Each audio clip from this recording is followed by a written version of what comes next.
Once upon a time, an Irish young lady named Yvonne Bannigan was chasing her New York dream, but found herself trapped in the worst of the nightmares.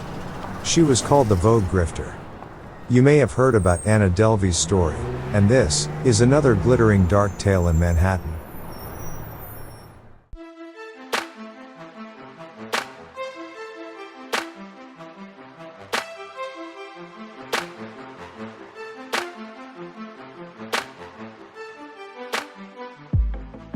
The real start of Yvonne's career was as a personal assistant to Grace Coddington, former model in the 1960s and creative director at Vogue, who enchanted the industry, signing some of the most iconic and memorable editorials in the magazine's history. Just like Yvonne, Wales-born Grace was an immigrant. Although respected as a living legend by insiders, she remained almost unknown until the 2009 documentary The September Issue. As Time magazine described, if winter is the Pope, Coddington is Michelangelo trying to paint a fresh version of the Sistine Chapel 12 times a year. To the public eye, this redhead woman was a warmer version of Miranda Priestly in The Devil Wears Prada. For her former assistants, she was less a boss than older sister, life compass, and brilliant collaborator rolled in one.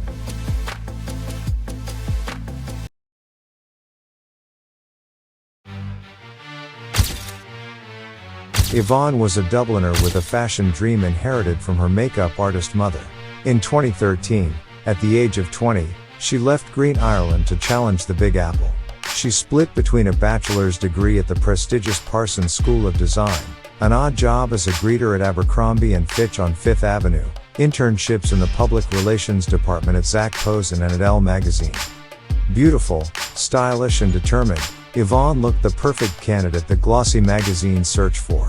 After years assisting stylists in the wardrobe, in February 2015, she crossed the threshold of coveted Vogue and became a fashion and accessories assistant to Grace Coddington among other editors. Since then her life had totally changed, attending exclusive after parties during New York Fashion Week, accompanying her boss to an intimate dinner with Marc Jacobs, or sitting at a table with Rihanna.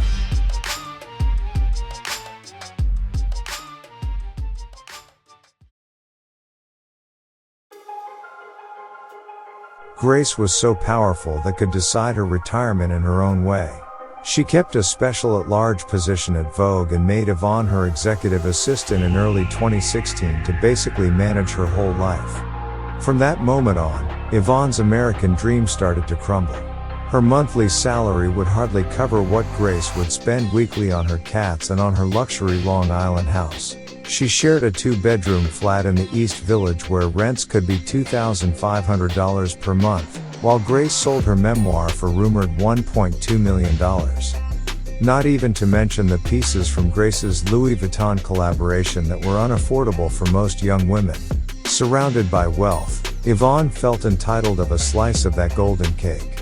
On the other hand, Grace seemed not the type to check meticulously her own spending records. The stealing began just few months after Yvonne entered her orbit and kept rolling for 2 years.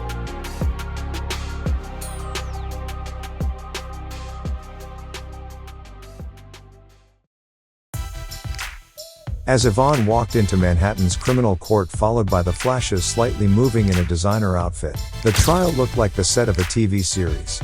She was accused of 1 count of grand larceny for stealing $53,564 from Grace's credit card, for selling Grace's luxury goods on the online consignment marketplace The RealReal to pocket $9,000 in commission. Yvonne claimed it was a misunderstanding and she was 100% innocent, mostly because she had never received any complaint for her conduct in over 2 years, and had even taken care of Grace through 2 surgeries and a stroke. The defense attorney declared that when Grace discovered the unauthorized charges and confronted Yvonne, it was Yvonne to tell her they were legitimate and to go to the police if she had any concerns.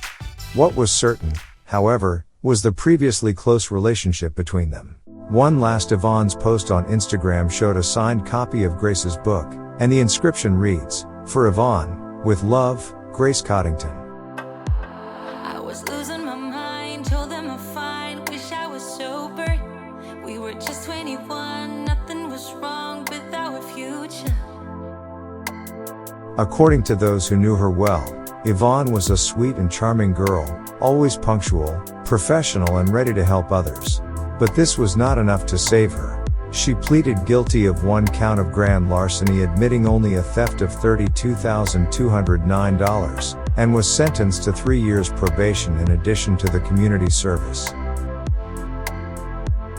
At the end of the story, as a naturalized American citizen with no criminal record, Yvonne was allowed to stay in the United States after her conviction. She even found a job at Elite Model Management, assisted a celebrity stylist, and at the moment works as a freelancer in hospitality. The city loves comebacks, especially of the redeemed. Just like Yvonne once wrote in a post, New York is always hopeful.